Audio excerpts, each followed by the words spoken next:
السلام علیکم ورحمۃ اللہ. الحمدللہ والصلاۃ والسلام علی رسول اللہ. اما بعد. آدھا گھنٹہ اور وقت بچا ہے، چاہے تفصیل کا وقت ہو چاہے اختصار کا. شیخ نے مختصر طور پر کافی تفصیل کر دی ماشاءاللہ. بہرحال آج کا رنگا رنگ پروگرام جو آپ نے دیکھا، دراصل آپ جانتے ہیں کہ ہمارے اس مکتب جالیات کا جو انداز ہے یہ منصوبہ بند کام کرتے ہیں. الحمدللہ شروع سال میں ہی یہ سال کی منصوبہ بندی کرتے ہیں اور پورے سال میں منتھلی پروگرام کے تعلق سے بھی ہم لوگ منصوبہ بندی کرتے ہیں کہ ہمارے اردو زبان بولنے والے اور ہندی زبان بولنے والے ان کی خدمت کس طرح کی جائے اور انہیں کن کن عنوانات پر، کن کن موضوعات پر ان کو علم دینے کی ضرورت ہے، تربیت کرنے کی ضرورت ہے. اس اعتبار سے ہم اردو زبان میں سینٹر میں کام کرنے والے دعات نے ہم لوگوں نے پورے سال کا منصوبہ بنایا. اس میں ہم لوگوں نے یہ سوچا ہے کہ آپ لوگوں کی لذت کام و دہن کو بدلنے کے لیے بھی اور مجلس کی رنگا رنگی قائم رکھنے کے لیے بھی کبھی ہم گفتگو کریں گے اور کبھی شیخ محترم، اور کبھی ہم باہر سے کسی شیخ کو دعوت دیں گے. تو ہمارے پلان کے مطابق یہ مہینہ باہر کے شیخ کا تھا، لیکن جیسا کہ شیخ نے بتایا کہ ہمارے یہاں خود ہفتے کے دوران ایک بڑا پروگرام تھا، 3 دن کا تدریبی کورس تھا جو علماء و مشائخ کے لیے تھا، اور اس مبارک مملکت کے کونے کونے سے مختلف مکاتب جالیات سے علماء اور مشائخ نے اس میں شرکت کی. وہ پروگرام عربی میں چلا، اتوار سے شروع ہو کر اتوار، سوموار، منگل، 11، 12 اور 13 ربیع الاول کو 3 دن کا طویل پروگرام تھا جس میں مختلف موضوعات پر دعوت اور تعلیم کو مفید سے مفید تر بنانے کے لیے عربی زبان میں لیکچرز، محاضرات اور اسی طرح سے تدریبی کورسز تھے. تقریباً 40 کے لگ بھگ دعات نے اس میں شرکت کی اور تقریباً 30 مکاتب نے اس میں شرکت کی اور بڑا اچھا پروگرام رہا. سب کافی خوش ہو کر کے گئے. ہم لوگوں نے چاہا تھا کہ اسی میں سے کسی ایک شیخ کو تیار کر لیں گے جو منتھلی پروگرام میں رک جائیں گے، لیکن آپ جانتے ہیں کہ ہر ایک کے پاس اپنے مسائل ہوتے ہیں. بعض مکاتب اس بات پر راضی نہیں ہوئے کہ 5 دن تک ان کا داعی ان کے سینٹر سے باہر رہے. ظاہر بات ہے اگر اتوار سے وہ رکتا تو 5 دن اس کا ہو جاتا، پھر جمعہ کے دن اسے نکلنا ہوتا. تو اتنی طویل چھٹی کوئی سینٹر جلدی دینے کو تیار نہیں ہوتا ہے، کیونکہ اس کے یہاں خود اپنے پروگرام ہوتے ہیں اور آپ جیسے لوگ وہاں بھی علم کے پیاسے ہوتے ہیں جن کی پیاس بجھانے کے لیے اور جن کی علمی اور دینی سیرابی کے لیے مشائخ موجود ہوتے ہیں. تو ہم لوگوں نے بھی بہت زیادہ اصرار نہیں کیا اور کوشش کی کہ اس وقت کو انشاءاللہ مفید طور پہ استعمال کر لیا جائے گا، جیسے کہ اس سے پہلے بھی کئی بار ایسا ہوا ہے کہ جس میں تلاوت قرآن پاک، نظم اور اسی طرح سے کسی کو تقریر کا موقع دے دیا جائے گا اور اس وقت کچھ سوال و جواب کی صورت میں ہم لوگ بھی کچھ باتیں رکھ دیں گے اور اس طرح سے انشاءاللہ ایک متنوع اور رنگا رنگ پروگرام سامنے آ جائے گا. اور ہمیشہ ایک طرح کی تقریریں سنتے سنتے جیسے کہ طبیعت میں اکتاہٹ آ جاتی ہے، تو جب اس طرح کا رنگا رنگ پروگرام ہو جائے گا تو انشاءاللہ طبیعت میں ایک طرح کی جولانی آ جائے گی. تو یہ سوچ کر اس طرح پروگرام رکھا گیا. بہرحال میں نے محسوس کیا کہ بعض بھائی اس طرح کے پروگرام سے کافی خوش ہوئے اور بعض لوگوں کو کچھ نیند وغیرہ بھی آئی، کچھ لوگ اونگنے بھی لگ گئے. دونوں طرح کے لوگ رہے. اور دیکھیے لوگ مختلف ہوتے ہیں، ان کی طبیعتیں اور ان کا مزاج مختلف ہوتا ہے. اگر کوئی چاہے کہ سارے لوگوں کو خوش کر لے تو ایسا ناممکن ہے، کیونکہ عربی میں ایک مقولہ کہتے ہیں رضا الناس غایۃ لا تدرک، لوگوں کو خوش کرنا ایسا مقصد ہے جو حاصل نہیں ہو سکتا. تو تمام لوگوں کو تو ہم خوش نہیں کر سکتے اور نہ خوش کرنا چاہتے ہیں. اپنے رب کو خوش کرنا مقصد ہمارا ہونا چاہیے. ہمارا رب خوش ہے اور اگر دوسرے ناخوش ہو جاتے ہیں تو اللہ تعالیٰ انہیں خوش کر دے گا. لیکن اگر ہم دوسروں کو خوش کرنے کے پیچھے پڑے رہے اور اللہ تعالیٰ ناراض ہو گیا تو دوسرے بھی ناراض ہو جائیں گے. بہرحال میرے بھائیوں، تو اسی حساب سے یہ پروگرام ترتیب دیا گیا اور یہ تھا کہ آخر میں کوئی سوال آ جائے گا تو اس کا جواب دے دیا جائے گا. چنانچہ یہ سوال بار بار ٹیلی فون سے بھی لوگوں نے کیا اور بالمشافہ بھی آئے جیسا کہ شیخ نے بیان کیا. کہ یہاں پر پہنچ کے بھی بعض لوگ میلاد شریف کی مجلس ڈھونڈ رہے تھے، تو چاہا گیا کہ اسی پہ تھوڑی سی تفصیل کر دی جائے۔ اور برادر عزیز کفایت اللہ خان نے جو بیان کیا وہ ایک طرح سے اس موضوع کی تمہید تھا۔ جناب محمد الرسول اللہ صلی اللہ علیہ وسلم کو اللہ تعالیٰ نے کس طرح نبی بنایا اور کس طرح رسول بنایا، یہ میرے بھائی نے بیان کیا۔ اور آپ جانتے ہیں کہ کیسے آپ کو رسول بنایا گیا اور کیسے آپ کو نبی بنایا گیا، یہ ایک ایسا واقعہ تھا جو اب دہرایا جانے والا نہیں ہے۔ بات واضح ہے، یہ واقعہ اب دوبارہ نہیں دہرایا جائے گا، کیونکہ نبوت اور رسالت کا سلسلہ جناب محمد الرسول اللہ صلی اللہ علیہ وسلم پر ختم ہے۔ اللہ تبارک و تعالی نے فرمایا، ختم وقت، اللہ تبارک و تعالی نے فرمایا کہ ما کان محمد ابا احد من رجالکم ولکن رسول اللہ وخاتم النبیین۔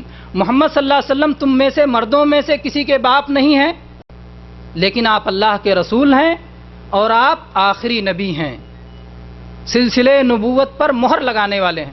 یہ کیوں کہا گیا کہ آپ مردوں میں سے کسی کے باپ نہیں ہیں؟ کیا عورتوں میں سے کسی کے باپ تھے؟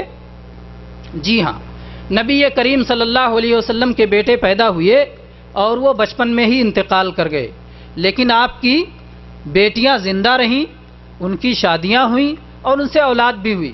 اور جب ان آیات کا نزول ہوا تو بعض بیٹیاں زندہ تھیں، اسی لیے کہا گیا کہ مردوں میں سے کسی کے باپ نہیں ہیں۔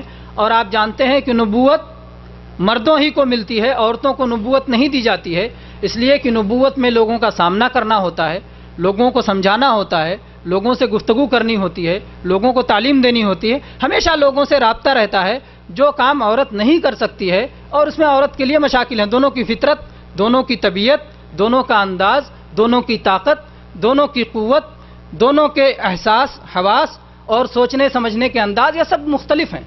اس لیے اللہ تبارک و تعالیٰ نے مرد کے ہی لیے نبوت اور رسالت کا سلسلہ رکھا ہے، عورتوں کے لیے نہیں رکھا ہے۔ اسی لیے اللہ کے نبی صلی اللہ علیہ وسلم نے خود اپنے بیٹے ابراہیم رضی اللہ عنہ کے تعلق سے فرمایا کہ اگر ابراہیم زندہ ہوتے تو نبی ہوتے، اگر زندہ ہوتے، لیکن اللہ تعالیٰ کو یہ منظور نہیں تھا۔ ایسے ہی اور بعض صحابہ کے بارے میں فرمایا ہے، جیسے عمر رضی اللہ عنہ کے بارے میں فرمایا کہ اگر میرے بعد کوئی نبی ہوتا تو عمر ہوتے، لیکن اب اس کے بعد نبوت کا سلسلہ، نبوت اور رسالت کا سلسلہ ختم ہے۔ اب نہ کوئی نبی آنے والا ہے، نہ کوئی رسول آنے والا ہے، نہ کوئی پیغمبر آنے والا ہے، نہ کسی کے پاس جبریل علیہ السلام اللہ کی جو ہے وحی لے کر کے آنے والے ہیں۔ اب اگر کوئی اس طرح کا دعویٰ کرتا ہے تو اس کا دعویٰ مردود ہوگا، ناقابل قبول ہوگا اور اس کی بات نہیں مانی جائے گی، کذاب اور دجال میں اس کا شمار ہوگا، اور ایسے لوگوں کو کہہ دیا جائے گا کہ بھائی تم جھوٹ بول رہے ہو اور تمہارے جھوٹے ہونے پر اللہ کی کتاب گواہ ہے اور اللہ کے نبی صلی اللہ علیہ وسلم کی احادیث تمہارے جھوٹے ہونے پر شہادت دے رہی ہیں، جیسا کہ بعض جھوٹوں نے اس طرح کا دعویٰ کیا اور چنانچہ وہ مرنے سے پہلے ہی اسی زندگی میں مردود ٹھہرے۔ بہرحال آپ لوگ جانتے ہوں گے کہ کتنے بہت سارے لوگوں نے، جیسے مرزا غلام محمد قادیانی بہت مشہور ہے کہ جس نے اپنے نبی ہونے کا دعویٰ کیا اور اسی دنیا میں اس کا کیا انجام ہوا، کس قدر رسوا ہوا اور کیسے اس کا برا خاتمہ ہوا، کیسے اس کی بری موت ہوئی اور کس طرح سے مباہلے ہوئے علماء کرام سے اور کیسے کیسے وہ بھاگا پھرا، یہ ایک مستقل موضوع ہے۔ تو بہرحال یہ سب میں جائے بغیر ہم یہ کہنا چاہتے ہیں کہ اللہ کے نبی صلی اللہ علیہ وسلم کے ساتھ نبوت اور رسالت کا جو واقعہ ہوا اور جبریل علیہ السلام جس طرح سے یہ وحی لے کر کے آئے اور جب ورقہ بن نوفل کے پاس گئے جو کہ اس سے پہلے کی کتابیں پڑھا کرتے تھے اور حسب توفیق الہی وہ انجیل لکھا کرتے تھے، ان سے خدیجہ رضی اللہ عنہا نے کہا کہ ذرا اپنے بھتیجے کی بات سنو اور بتاؤ کہ یہ کیا ہے۔ تو انہوں نے کہا یہ تو وہی ناموس ہے جو موسیٰ علیہ السلام کے پاس آیا تھا، اور اگر کاش میں زندہ ہوتا جب آپ کی قوم آپ کو نکال دے گی۔ تو انہوں نے اس وقت کہا کہ یہ وہی ناموس ہے جو اس سے پہلے آیا تھا، یعنی پہلے نبوت اور رسالت کا سلسلہ تھا۔ نبی صلی اللہ علیہ وسلم کوئی پہلے نبی نہیں تھے، آپ سے پہلے بھی انبیاء آ چکے تھے، رسول آ چکے تھے، اور قرآن پاک میں اس بات کا ذکر ہے، قل ما کنت بدعا من الرسل، اے اللہ کے نبی صلی اللہ علیہ وسلم آپ فرما دیجئے کہ میں کوئی انوکھا یعنی نیا نہیں رسول ہوں کہ مجھ سے پہلے رسول نہ آئے ہوں، مجھ سے پہلے رسول آ چکے ہیں۔ البتہ اب محمد الرسول اللہ صلی اللہ علیہ وسلم کے بعد اب کوئی رسول آنے والا نہیں ہے، اور رسالت کا سلسلہ آپ پر ختم ہو چکا ہے، اور اس طرح سے وہ تعلیم اور شریعت بھی آپ پر مکمل ہو چکی ہے، اس لیے آنے والی نہیں ہے۔ جیسا کہ آپ جانتے ہیں کہ قرآن پاک میں صریح طور پر اللہ تعالیٰ نے اعلان فرمایا الیوم اکملت لکم دینکم واتممت علیکم نعمتی ورضیت لکم الاسلام دینا، کہ دین کو اللہ تعالیٰ نے مکمل کر دیا ہے۔ اور جب دین مکمل ہو جاتا ہے یا کوئی چیز جب مکمل ہو جاتی ہے، مکمل ہونے کے بعد اگر اس میں کچھ اضافہ کیا جائے گا تو اضافہ وہ بڑھ کر ہوگا، زیادتی ہوگی، اور اگر کمی کی جائے گی تو نقص ہوگا۔ تو اس لیے اب اس شریعت میں نہ کمی کی جا سکتی ہے نہ اضافہ کیا جا سکتا ہے، کسی چیز کی گنجائش نہیں، کمی بیشی کی اب کوئی گنجائش باقی نہیں ہے۔ جہاں تک محفل میلاد کا تعلق ہے، آپ یہ نقطے سن چکے ہیں اور یہ ورقہ آپ سب کو تقسیم کر دیا گیا ہے۔ اس میں چند سوالات اٹھائے گئے ہیں، اس ورقے میں چند سوالات اٹھائے گئے ہیں جس میں یہ پوچھا گیا ہے کہ میرے بھائیوں اگر محفل میلاد برحق ہے تو ان سوالات کا کیا جواب ہے۔ ایک طرح سے سوالات اور نقطے ہیں، اور ہر نقطے پر اگر تفصیلی بیان کیا جائے تو پوری تقریر ہو سکتی ہے۔ ہر نقطہ اس میں اتنا قیمتی ہے کہ ہر نقطے پر ایک مفصل تقریر ہو سکتی ہے۔ مثال کے طور پر اس میں پہلا نقطہ دیا گیا ہے کہ اللہ تبارک و تعالیٰ نے خود اپنے نبی صلی اللہ علیہ وسلم کو اپنی شریعت کی پیروی کا حکم دیا ہے۔ اللہ تعالیٰ نے محمد صلی اللہ علیہ وسلم کو بھی یہ حکم دیا ہے کہ اے اللہ کے نبی صلی اللہ علیہ وسلم آپ اسی چیز کی پیروی کیجئے جس کا اللہ تعالیٰ نے آپ کو حکم دیا ہے، یعنی آپ اپنی طرف سے اس دین میں کوئی اضافہ نہ کیجئے۔ آپ بتائیے کہ جب خود جناب محمد الرسول اللہ صلی اللہ علیہ وسلم کو یہ اختیار نہیں ہے کہ اس دین میں اپنی طرف سے کوئی اضافہ کریں، کچھ چیز بڑھا لیں یا گھٹا لیں، تو بعد والوں کو اختیار دیا جا سکتا ہے؟ جب اللہ کے نبی کو اختیار نہیں تو بعد والوں کو کیسے اختیار ہوگا؟ اللہ کے نبی صلی اللہ علیہ وسلم کے بارے میں قرآن مجید میں اللہ تبارک و تعالیٰ نے فرمایا وَلَوْ تَقَوَّلَ عَلَيْنَا بَعْضَ الْأَقَاوِيلِ لَأَخَذْنَا مِنْهُ بِالْيَمِينِ ثُمَّ لَقَطَعْنَا مِنْهُ الْوَتِينَ، اگر آپ کوئی چیز گڑھ کے ہمارے بارے میں کہہ دیں تو ہم انہیں پکڑ لیں گے اور ان کی رگے گردن کاٹ دیں گے۔ کس کے بارے میں اللہ تعالیٰ نے کہا؟ جناب محمد رسول اللہ صلی اللہ علیہ وسلم کے بارے میں فرمایا کہ اگر وہ اپنی طرف سے کوئی بات گڑھ کے کہہ دیں جو کہ اللہ تعالیٰ کو نہیں منظور ہے تو اللہ تعالیٰ آپ کو زندہ نہیں چھوڑے گا، آپ کو یوں ہی چلتے پھرتے نہیں چھوڑے گا، آپ کو سزا دے گا اور دنیا ہی میں سزا دے گا۔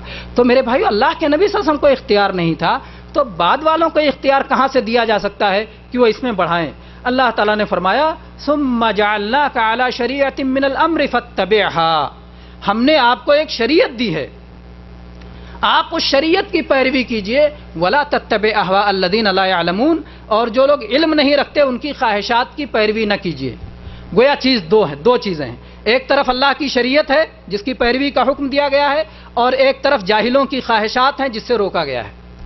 جو چیز اللہ کی شریعت ہوگی وہ علم کی بنیاد پہ ہوگی، بصیرت کی بنیاد پہ ہوگی، اور جو چیز اللہ کی شریعت کے خلاف ہوگی وہ جہالت کی بنیاد پر ہوگی، خواہشات کی بنیاد پر ہوگی۔ اس لیے خواہشات نفس اور علم دونوں اکٹھا نہیں ہو سکتے، اللہ تعالیٰ نے دونوں کو دو قرار دیا ہے۔ اللہ تعالیٰ نے کہا شریعت کو پیچھے چلو، خواہشات کے پیچھے مت چلو۔ تو میرے بھائیو ہر مسئلے میں ہم یہ دیکھیں گے کہ یہ مسئلہ شریعت کا ہے یا یہ مسئلہ کسی کی رائے ہے، کسی کی خواہش ہے، کسی کی سیاست ہے، کسی کا ذہنی اپج ہے، کسی کی فکری جو ہے تخلیق ہے، کیا ہے یہ؟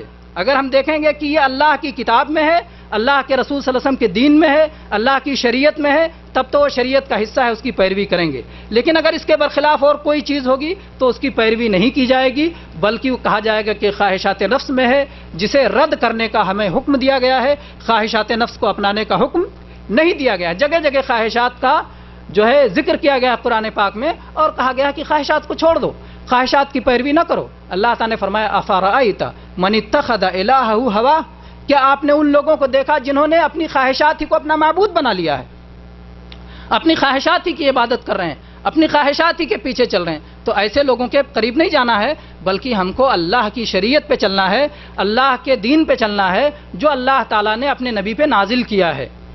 اللہ تعالیٰ کی شریعت جو محمد الرسول اللہ صلی اللہ علیہ وسلم کے واسطے سے ہم کو پہنچی ہے وہی اللہ کا دین ہے۔ محمد الرسول اللہ صلی اللہ علیہ وسلم واسطہ ہیں اللہ کا دین پہنچانے میں ہم تک، اللہ کا دین ہم تک پہنچانے میں محمد صلی اللہ علیہ وسلم واسطہ ہیں، لیکن اللہ کی عبادت میں آپ واسطہ نہیں۔ اب کوئی کہے کہ نہیں آپ ایک واسطہ ہیں تو دوسرا واسطہ بھی، کبھی ایک آدمی ایک چیز میں واسطہ ہوتا لیکن دوسری چیز میں واسطہ نہیں ہوتا، آپ اپنی زندگی کے معاملات میں دیکھ سکتے ہیں۔ تو اللہ کے نبی صلی اللہ علیہ وسلم اللہ کا دین پہنچانے میں واسطہ ہیں، لیکن اس کے بعد اللہ کی عبادت کرنے میں، اللہ کی شریعت پہ عمل کرنے میں، اللہ تبارک و تعالیٰ سے مانگنے میں، اللہ سے دعا کرنے میں، اللہ سے ڈرنے میں، اللہ پہ بھروسہ کرنے میں، اللہ سے مدد طلب کرنے میں، اور اللہ کی عبادت کی جو صورتیں ہیں ساری صورتیں اختیار کرنے میں اللہ کے نبی صلی اللہ علیہ وسلم کو اللہ تعالیٰ نے واسطہ نہیں بنایا ہے۔ اللہ تعالیٰ نے فرمایا اتبعوا ما انزل الیکم من ربکم ولا تتبعوا من دونہ اولیاء، جو تمہارے رب کی طرف سے نازل کی گئی ہے جو بات اس کی پیروی کرو۔ اتبعوا ما انزل الیکم، جو نازل کی گئی ہے اس کی پیروی کرو، اور اس کے علاوہ دوسرے راستوں پہ نہ جاؤ۔ تو میرے بھائیوں، یہ ہے کہ شریعت کے معاملے میں، دین کے معاملے میں، ثواب کے کاموں میں ہم وہی چیز اپنائیں گے جو اللہ کے نبی صلی اللہ علیہ وسلم سے ہو کر ہم کو ملا ہے۔ جیسا کہ شیخ نے اور تفصیل سے بتایا کہ بہت ساری آیات میں، بہت ساری احادیث میں جو ہے اطاعت کا حکم دیا گیا ہے، بدعت سے روکا گیا ہے، اور شریعت کی مخالفت سے روکا گیا ہے، اور جو لوگ اس کی مخالفت کرتے ہیں ان کو ڈرایا گیا ہے، ان کو جہنم کی وعید سنائی گئی ہے۔ تو بہرحال ہم کو یہ حکم دیا گیا ہے کہ شریعت کی پیروی کریں۔ اب جب شریعت کی پیروی کا حکم دیا گیا ہے تو میرے بھائیوں، میلاد کے تعلق سے بھی ہم جائیں گے، دیکھیں گے کہ شریعت میں کیا ہے۔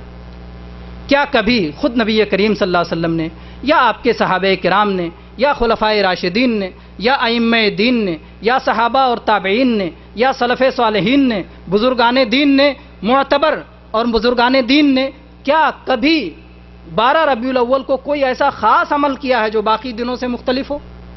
دیکھیں گے کہ خاص 12 ربیع الاول کو کیا ان لوگوں نے کوئی ایسا خاص عمل کیا ہے جو باقی دنوں سے مختلف ہو؟ اگر ہم پوری تاریخ دیکھتے ہیں تو کہیں ایسی کوئی چیز نظر نہیں آتی کہ اس تاریخ کو خصوصی طور پر کسی عمل کا اہتمام کیا گیا ہو۔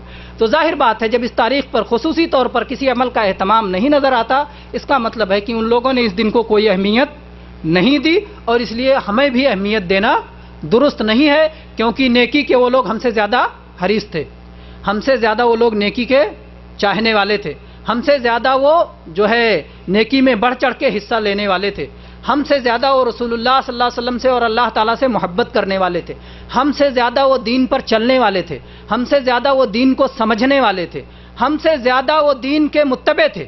اس لیے ایسا نہیں ہو سکتا ہے کہ دین کا کوئی کام ہم کو سمجھ میں آئے جو ان کو سمجھ میں نہ آیا ہو۔ اسی لیے امام مالک رحمۃ اللہ علیہ فرمایا کرتے تھے کہ جو صحابہ کرام کے زمانے میں دین نہیں تھا وہ آج دین نہیں ہو سکتا ہے، وہ آج دین نہیں ہو سکتا ہے۔ تو بہرحال میرے بھائیوں، یہ نہیں ملتا کہ کبھی کسی صحابی نے یا تابعی نے اس دن کوئی خاص کام کیا ہو اور جس کی وجہ سے اس دن کی خصوصیت معلوم ہوتی ہے۔ پھر میرے بھائیوں، یہ بات بھی ہے کہ آج تک امت میں اس بات پر اتفاق نہیں ہو سکا کہ رسول اللہ صلی اللہ علیہ وسلم کی پیدائش کب ہوئی ہے۔ کوئی کہتا رمضان میں پیدائش ہوئی، کوئی کہتا ربیع الاول میں پیدائش ہوئی، پھر تاریخیں کون سی، کوئی کہتا 9 کو پیدا ہوئی، کوئی کہتا 12 کو پیدا ہوئی، کوئی کہتا 18 کو پیدا ہوئی۔ مختلف رائے کیوں ہیں؟ یہ رائے اس وجہ سے ہیں کہ اس تاریخ کو محفوظ کرنے کا کوئی اہتمام نہیں کیا گیا۔ اگر اس تاریخ کا کوئی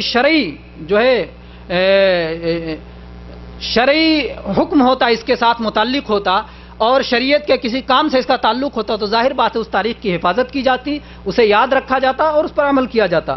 پھر میرے بھائیوں، یہ بھی سوچنے والی بات ہے کہ اگر ہم مان لیں کہ صحیح طور پر جناب محمد رسول اللہ صلی اللہ علیہ وسلم 12 ربیع الاول ہی کو پیدا ہوئے، مان لیتے ہیں 12 ربیع الاول کو پیدا ہوئے، تو 12 ربیع الاول کو نبی صلی اللہ علیہ وسلم کی وفات بھی تو ہوئی ہے، کہ وفات کسی اور دن ہوئی ہے؟ وفات کے بارے میں تو کوئی اختلاف بھی نہیں ہے۔ نبی صلی اللہ علیہ وسلم کی 12 ربیع الاول کو وفات ہوئی ہے۔ وفات کا غم زیادہ اہم ہے یا پیدائش کی خوشی زیادہ اہم ہے؟ وفات کے غم کے بارے میں تو صحابہ کرام ایسا کہا کرتے تھے کہ جس دن رسول اللہ صلی اللہ علیہ وسلم کی وفات ہوئی اس دن مدینہ میں اندھیرا چھا گیا۔ صحابہ کرام کہتے ہیں ہم لوگوں کی حالت ان بکریوں جیسی ہو گئی تھی جو ساون کے مہینے میں ٹھنڈی رات میں جبکہ سخت بارش ہو رہی ہو اور سخت اندھیرا چھایا ہوا ہو، اس وقت ان بکریوں کی جو حالت ہو جاتی ویسی ہو گئی تھی، سہمے سہمے، ڈرے ڈرے، گھبرائے گھبرائے، پریشان حال، کسی کو کچھ سوجھتا نہیں تھا، یہاں تک کہ بعض لوگوں کے ہوش و حواس جواب دے چکے تھے، بعض لوگوں کو سلام کیا جاتا تو سلام کا جواب نہیں دے سکتے تھے، اور یہ غم رسول اللہ صلی اللہ علیہ وسلم کی وفات کا غم اتنا شدید تھا، اور اس بات کا احساس خود رسول اکرم صلی اللہ علیہ وسلم کو بھی تھا۔ اس لیے آپ کی بعض احادیث میں، جس کو علماء حدیث نے صحیح قرار دیا ہے، اللہ کے نبی صلی اللہ علیہ وسلم فرمایا ہے کہ جب کسی پر کوئی بڑی مصیبت آئے تو وہ میری وفات کی مصیبت کو یاد کر لے، رسول اللہ صلی اللہ علیہ وسلم کی وفات کی مصیبت اتنی بڑی مصیبت ہے کہ اس کے یاد کرنے سے اپنی جو ساری مصیبتیں ہوتی ہیں، رسول اللہ صلی اللہ علیہ وسلم کی مصیبت کا پہاڑ ہماری مصیبتوں کو رائی اور ذرہ بنا دیتا ہے۔ تو میرے بھائی اتنی بڑی مصیبت، ہم اس کو چھوڑ کر کے خوشی میں لگ جائیں، قوالیاں سننے میں لگ جائیں، قمقمے جلانے میں لگ جائیں، لائٹنگ کرنے میں لگ جائیں، اور اس طرح سے دوسری ساری خرافات کرنے میں لگ جائیں اور وفات کا غم بھول جائیں۔ اور بعض لوگ تو میرے بھائیوں کہتے بھی ہیں 12 وفات، کیا بولتے ہیں؟ 12 وفات منانے جا رہے ہیں۔ کوئی کہتا ہے عید میلاد منانے جا رہے ہیں، اور کوئی کہتا ہے 12 وفات منانے جا رہے ہیں۔ ابھی یہ بھی فیصلہ نہیں ہو پایا کہ 12 وفات منا رہے ہیں کہ عید میلاد منا رہے ہیں۔ عام طور پر اہل بدعت میں یہ فیصلہ نہیں ہو پایا کرتا ہے۔ اہل بدعت آپس میں تردد میں رہتے ہیں کہ ہم کر کیا رہے ہیں، ان کو سمجھ میں نہیں آتا۔ اسی لیے بعض لوگ جب چلہ پہ نکلتے ہیں تو بولو کس لیے جا رہے ہیں؟ تبلیغ کرنے جا رہے ہیں۔ ارے بھائی تبلیغ کرنے جا رہے ہو تو آپ کو علم ہونا چاہیے نا۔ تو بول رہے نہیں سیکھنے جا رہے ہیں، سیکھنے جا رہے ہیں۔ بولے سیکھنے جا رہے ہو تو کسی عالم کے پاس جانا چاہیے نا، کہ نہیں اپنا ایمان بڑھانے جا رہے ہیں۔ تو ان کو خود نہیں پتا ہے کہ وہ سیکھنے جا رہے ہیں کہ سکھلانے جا رہے ہیں کہ کیا کرنے جا رہے ہیں۔ تو اصل میں اہل بدعت جو ہے جب کسی چیز میں لگتے ہیں تو چونکہ وہ کتاب و سنت کی روشنی میں ہے ہی نہیں، وہ بصیرت کی بنیاد پہ ہے ہی نہیں، جبکہ جو رسول اللہ صلی اللہ علیہ وسلم کے متبعین ہوتے ہیں وہ بصیرت کی بنیاد پہ ہوتے ہیں۔ جیسا کہ اللہ تبارک و تعالیٰ نے قرآن مجید میں ارشاد فرمایا، قل هذه سبیلی ادعو الی اللہ علی بصیرہ ادعو الی اللہ علی بصیرۃ انا ومن اتبعنی۔ اے اللہ کے نبی صلی اللہ علیہ وسلم آپ اعلان کر دیجئے، هذه سبیلی، یہ ہمارا راستہ ہے، ہمارا راستہ کلیئر ہے، یہ راستہ ہے ہمارا۔ ادعو الی اللہ، میں لوگوں کو اللہ کی طرف بلاتا ہوں، اپنی طرف نہیں بلاتا، اپنی ذات کی طرف نہیں، اپنی جماعت کی طرف نہیں، اپنی قوم کی طرف نہیں، اپنی پارٹی کی طرف نہیں، اپنے امام کی طرف نہیں، اپنے امیر کی طرف نہیں، اپنے قبیلے اور خاندان کی طرف نہیں، اپنے ملک کی طرف نہیں، کس کی طرف؟ ادعو الی اللہ، میں لوگوں کو اللہ کی طرف بلاتا ہوں۔ اور کیسے بلاتا ہوں اللہ کی طرف؟ ایسے نہیں کہ جیسے سمجھ میں آئے بلا لو۔ علی بصیرۃ انا ومن اتبعنی، میں بھی بصیرت پر ہوں اور میرے پیروکار بھی بصیرت پر ہیں۔ تو نبی صلی اللہ علیہ وسلم خود اور آپ کے پیروکار یہ بصیرت پہ ہوتے ہیں۔ بصیرت کس کو کہتے ہیں جانتے ہیں؟ بصارت آپ لوگوں نے سنا ہے، بصارت آنکھ سے دیکھنے کو کہتے ہیں، اور بصیرت دل سے دیکھنے کو کہتے ہیں۔ بصارت آنکھوں کا دیکھنا اور بصیرت دل سے دیکھنا، اور دل سے دیکھنا کیا ہوتا ہے؟ علم، یقین، ایمان، سوجھ بوجھ، اس کا نام بصیرت ہے۔ تو جو لوگ اللہ کی طرف بلاتے ہیں وہ علم کے ساتھ، ایمان کے ساتھ، یقین کے ساتھ، سوجھ بوجھ کے ساتھ، فہم کے ساتھ، اور اس بات کے ساتھ کہ ہم رسول اللہ صلی اللہ علیہ وسلم کے طریقے پر ہیں، پورے انشراح صدر کے ساتھ۔ ہمیں شک نہیں ہوتا، ہمیں تردد نہیں ہوتا کہ اپنی بات بدلتے رہیں بار بار، بلکہ ہم پورے یقین کے ساتھ لوگوں کو اللہ کی طرف بلاتے ہیں۔ تو بہرحال میں کہہ رہا تھا میرے بھائیوں کہ جناب محمد الرسول اللہ صلی اللہ علیہ وسلم کی وفات بھی تو 12 ربیع الاول کو ہے، تو ہم وفات کا غم بھول کر کے خوشی کے جشن میں کیسے لگ جاتے ہیں؟ ہمیں اس پر جو ہے کبھی غور کرنے کی کیا کبھی توفیق ہوئی، کبھی غور کرنے کی توفیق ہوئی کہ ہم کیسے پیدائش کی خوشی اور وفات کے غم کو کیسے جمع کریں؟ پھر میرے بھائیوں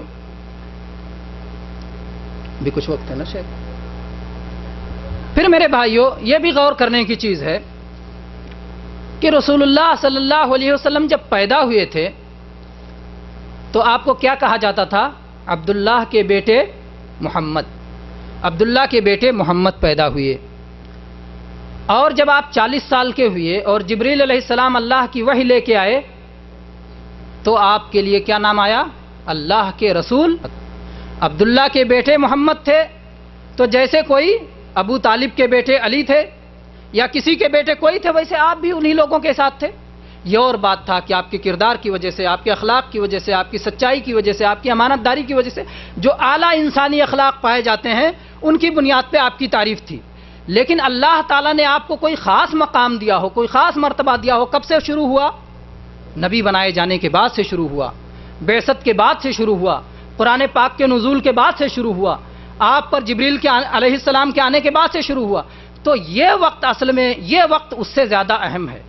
پیدائش سے زیادہ اہم کون سا وقت ہے؟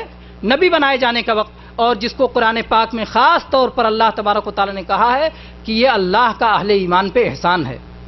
اللہ تبارک و تعالیٰ نے چنانچہ یہ فرمایا ہے کہ لقد من اللہ علی المؤمنین اذ بعث فیہم رسولا من انفسہم، اللہ تعالیٰ نے اہل ایمان پہ احسان کیا جب انہی میں سے ایک شخص کو اپنا رسول بنایا۔ تو یہ اللہ کا احسان تھا، اور یہ وقت اس سے زیادہ قیمتی اور اس سے زیادہ اہم تھا پیدائش سے زیادہ. تو اگر میرے بھائیو جشن ہی کسی دن بنانا ہوتا تو وہ پیدائش کے دن سے زیادہ نبی بنائے جانے والا دن یا رسول بنایا جانے والا دن زیادہ اہم تھا کہ اس دن کو جو ہے جشن کا دن مانا جاتا. لیکن آپ جانتے ہیں کہ نبی بنائے والے جشن نبوت یا جشن یوم نبوت کہیں منایا جاتا ہے؟ کوئی مناتا ہے؟ ہو سکتا ہے کچھ لوگوں کو سمجھ میں آ جائے، کہیں چلو ایک جشن اور بڑھا لیتے ہیں. کچھ لوگوں کو تو کام ہی کیا ہے، ارے یہ نہیں تھا یہ بھی منا لیں گے، کیا بات ہے.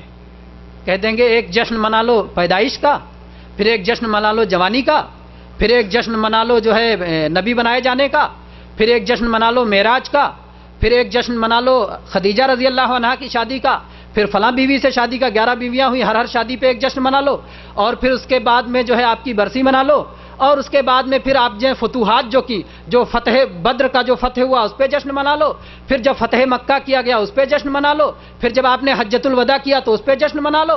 رسول اللہ صلی اللہ علیہ وسلم کی زندگی میں جب خاص فتوحات آئے، جب بعض بادشاہوں نے تحفے بھیجے اس موقع پر جشن منا لو. جب کوئی قبیلہ آیا اور بلا کسی محنت کے بلا کسی لڑائی کے پورا قبیلہ ایک ساتھ مسلمان ہو گیا، یہ خوشی کا دن تھا، اس پہ جشن منا لو. تو جشن کی پھر کمی نہیں رہ جائے گی، اور پھر جو ہے حلوہ کھانے کے لیے اور گوشت کھانے کے لیے بہت سارے مواقع بن جائیں گے. تو بہرحال جو ہے کچھ لوگ اس طرح کے مواقع تلاش کرتے رہتے ہیں، جبکہ حقیقت یہ ہے کہ اللہ کا دین وہ ہے جو اللہ تبارک و تعالیٰ نے اپنے نبی محمد الرسول اللہ صلی اللہ علیہ وسلم کے واسطے سے ہم پر نازل کیا ہے. اور اگر میلاد منانا یہ اللہ کے دین کا حصہ ہوتا تو اللہ تعالیٰ نے اسے بھی ضرور نازل کیا ہوتا، اور نبی کریم صلی اللہ علیہ وسلم نے خود اور آپ کے صحابہ کرام نے بھی اس پر عمل کیا ہوتا. تو میرے بھائیو آپ جانتے ہیں کہ باقی کوئی جشن جو ہے کوئی جشن ثابت کرنے کے لیے کوئی دلیل بھی نہیں دیتا اور نہ کوئی اس طرح کی بات کرتا ہے. پھر میرے بھائیو یہ بھی ہم دیکھتے ہیں، ایک نقطہ اس پہ بھی غور کرتے ہیں کہ بہت ساری قومیں جیسے کہ عیسیٰ علیہ السلام کو ماننے والے جن کو نصرانی کہا جاتا ہے، یا وہ لوگ اپنے آپ کو عیسائی کہتے ہیں جبکہ وہ عیسیٰ علیہ السلام کے طریقے پہ چلنے والے نہیں، اس لیے عیسائی کہنا ان کو درست نہیں ہے. وہ لوگ صلیب پرست ہیں، وہ نصرانی ہیں. تو صلیب پرست اور نصرانی عیسیٰ علیہ السلام کا برتھ ڈے مناتے ہیں. اور اسی طرح سے بہت ساری قومیں جب سے ہمارے ہندوستان میں ہندو اپنے رام کا جنم دن مناتے ہیں، جنم اشٹمی مناتے ہیں. بہت سارے مسلمان اسی کو دلیل بناتے ہیں، کیا کہتے ہیں؟ ارے ساری قومیں اپنے بڑوں کا دن منائیں، جشن منائیں، ہم لوگ نہ منائیں. وہ اس کو دلیل بناتے ہیں، جبکہ یہ خود ان کے خلاف دلیل ہے. یہ ان کی دلیل نہیں ہے بلکہ یہ ان کے خلاف دلیل ہے. کیسے؟ جناب محمد الرسول اللہ صلی اللہ علیہ وسلم نے فرمایا ہے کہ تم لوگ پچھلی امتوں کی پیروی کرو گے. جیسے ایک جوتا دوسرے جوتے کی سیدھ میں ہوتا ہے ویسے تم بھی انہی جیسے چلنے کی کوشش کرو گے. وہ لوگ 71 اور 72 فرقے میں بٹے تو تم لوگ 73 فرقوں میں بٹ جاؤ گے. اور اللہ کے نبی صلی اللہ علیہ وسلم نے ان کی پیروی سے منع کیا. اور آپ نے تحذیراً ڈراتے ہوئے یہ بھی کہا من تشبہ بقوم فہو منہم، جو کسی قوم کا طریقہ اختیار کرے اس کا انجام بھی انہی کے ساتھ ہوگا. تو ہم کو تو روکا گیا ہے، اگر وہ کرتے ہیں تو ہم نہ کریں. اگر وہ اپنے بڑوں کا دن مناتے ہیں، اگر وہ اپنے بڑوں کی جشن پیدائش مناتے ہیں، اگر وہ اپنے بڑوں کا جنم دن مناتے ہیں، برتھ ڈے مناتے ہیں، میلاد مناتے ہیں، تو ہم کو تو روکا گیا ہے کہ ان کے طریقے پہ نہ چلیں. تو ہم ان کے طریقے کو اختیار کر کے اسی کو دلیل بنائیں تو شریعت سے نادانی کی اس سے بڑی اور بات کون سی ہو سکتی ہے؟ میرے بھائیوں اس سے تو ہمیں روکا گیا ہے. اسی طرح سے میرے بھائیوں جب نبی صلی اللہ علیہ وسلم نے میلاد خود نہیں منایا اور آپ کے صحابہ نے نہیں منایا، خلفائے راشدین نے نہیں منایا، تابعین نے نہیں منایا، آخر یہ آیا کہاں سے؟ کہاں سے آیا؟ آسمان سے تو ٹپکے گا نہیں. ظاہر بات ہے کوئی شروع کرے گا.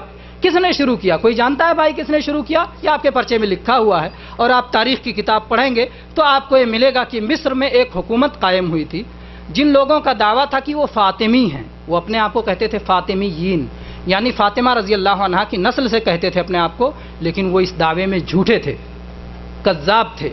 ان کا نہ فاطمہ رضی اللہ عنہا سے کوئی تعلق تھا اور نہ فاطمہ رضی اللہ عنہا کے دونوں بیٹے حسن و حسین رضی اللہ عنہما سے کوئی تعلق تھا، نہ ان کی نسل سے کوئی تعلق تھا.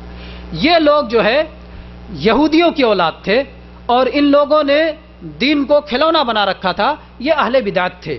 ان لوگوں نے کل 6 عیدیں ایجاد کی. اسلام میں کتنی عیدیں ہیں؟ 2 عیدیں ہیں، عید الفطر اور عید الاضحیٰ. لیکن ان بدبختوں نے 6 عیدیں ایجاد کی. میلاد النبی، میلاد علی، میلاد فاطمہ، میلاد حسن، میلاد حسین اور میلاد بادشاہ، جو ان کا بادشاہ تھا، جو ان کا حاکم تھا، اس کی بھی وہ میلاد مناتے تھے۔ ظاہر بات ہے اگر صرف اپنے بادشاہ کا میلاد مناتے تو شاید لوگوں کا ساتھ نہیں ملتا ہے نا۔ کبھی کبھی ایک غلط چیز منوانے کے لیے دو چار چیزیں صحیح ڈال دی جاتی ہیں، آدمی دھوکے میں جا رہے یہ تو صحیح، یہ تو صحیح، یہ تو کس کو نہیں ہے محبت رسول اللہ صلی اللہ علیہ وسلم سے، اور کس کو نہیں ہے محبت رسول اللہ صلی اللہ علیہ وسلم کے آل و اولاد سے۔ آپ کی بیٹی فاطمہ سے کوئی سنی مسلمان ایسا نہیں کہہ سکتا ہے کہ اس میں ہمیں محبت نہیں، اور ان کے محبت کے جو تقاضے ہیں وہ اپنی طاقت بھر وہ کرنے کی بھی کوشش کرے گا، ادا کرنے کی کوشش کرے گا۔ تو جب جو ہے ان لوگوں نے یہ چیزیں رواج دی تو بہت سارے لوگ دھوکے میں آ گئے، اور بہت سارے اہل سنت بھی ان اہل بدعت کے پیچھے چلے گئے۔ حالانکہ اگر ہم اہل سنت ہیں تو ہمیں اہل بدعت کے پیچھے جانا چاہیے؟ ہرگز نہیں جانا چاہیے، ہمیں سنت کو اپنانا چاہیے اور سنت کے طریقے پر چلنا چاہیے۔ اسی طرح سے میرے بھائیوں، کیا محبت کا حق عید میلاد منانے سے ادا ہو جائے گا؟ جو ہے مبرز سینٹر میں پروگرام ہوا تھا اور بہت سارے مشائخ نے بتایا تھا کہ محبت کیا ہے اور محبت کی ادائیگی کیسے ہوگی۔ تو اگر کوئی یہ سمجھتا ہے کہ ایک دن سال میں میلاد النبی منا لینے سے محبت کا حق ادا ہو جاتا ہے تو یہ نادانی کی بات ہے۔ رسول اللہ صلی اللہ علیہ وسلم کی محبت کا حق اگر آپ ادا کرنا چاہتے ہیں تو آپ پر ایمان لائیں، آپ کا کلمہ پڑھیں، آپ کے دین کو سیکھیں، آپ کی پیروی کریں۔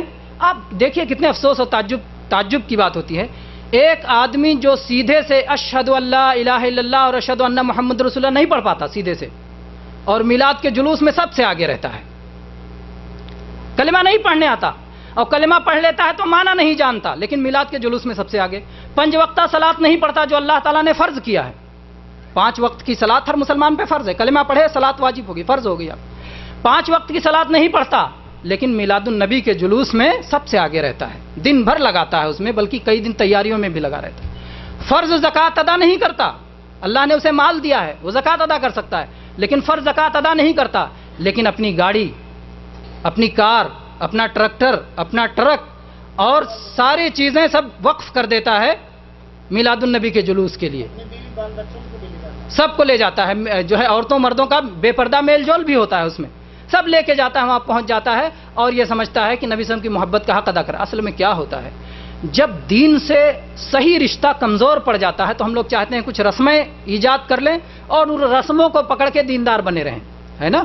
جب صحیح دین سے رشتہ کمزور پڑ جاتا ہے تو ہم کچھ رسمیں ایجاد کر لیتے ہیں اور انہی رسموں کو پکڑ کے دیندار بنے رہتے ہیں، نہ 5 وقتہ صلاۃ پڑھیں گے، نہ فرض زکوٰۃ ادا کریں گے، نہ صوم رمضان کی پابندی کریں گے، نہ جو ہے طاقت رہے گی اس کے باوجود حج نہیں کرنے آئیں گے، اور بہت ساری چیزیں جو اللہ کے فرائض اور حدود ہیں ان کی پابندی نہیں کریں گے، اور میلاد کی مجلس میں آگے بڑھے رہیں گے، شبرات کا حلوہ جو ہے بانٹنے میں، شب برات کے حلوے میں آگے رہیں گے، اور دوسری چیزوں میں آگے رہیں گے، اور اس طرح سے سب سے بڑے دیندار بنے رہیں گے۔ ارے فلاں صاحب نے تو اپنی ساری گاڑی اور فلاں اپنی ساری چیزیں لگا دی تھیں اور سب سے بڑا چندہ دیا تھا، ممبر سے اعلان ہوگا، لاؤڈ اسپیکر سے اعلان ہوگا، اور جو ہے ٹرک پہ جو لوگ کھڑے ہو کے وہاں سے اعلان کریں گے، دنیا بھر کے اعلانات آئیں گے اور کہیں گے کہ بھائی وہ تو بہت بڑے دیندار ہیں۔ حالانکہ اصل دین جو ہے جس کو اللہ تعالیٰ نے اپنے نبی صلی اللہ علیہ وسلم پر نازل کیا ہے، اس دین سے اس آدمی کا کوئی تعلق نہیں رہتا ہے۔ اگر واقعی اسے اللہ سے محبت ہے، اسے رسول اللہ صلی اللہ علیہ وسلم سے محبت ہے، تو اللہ کے دین کو سیکھنا چاہیے اور اس پر عمل کرنا چاہیے۔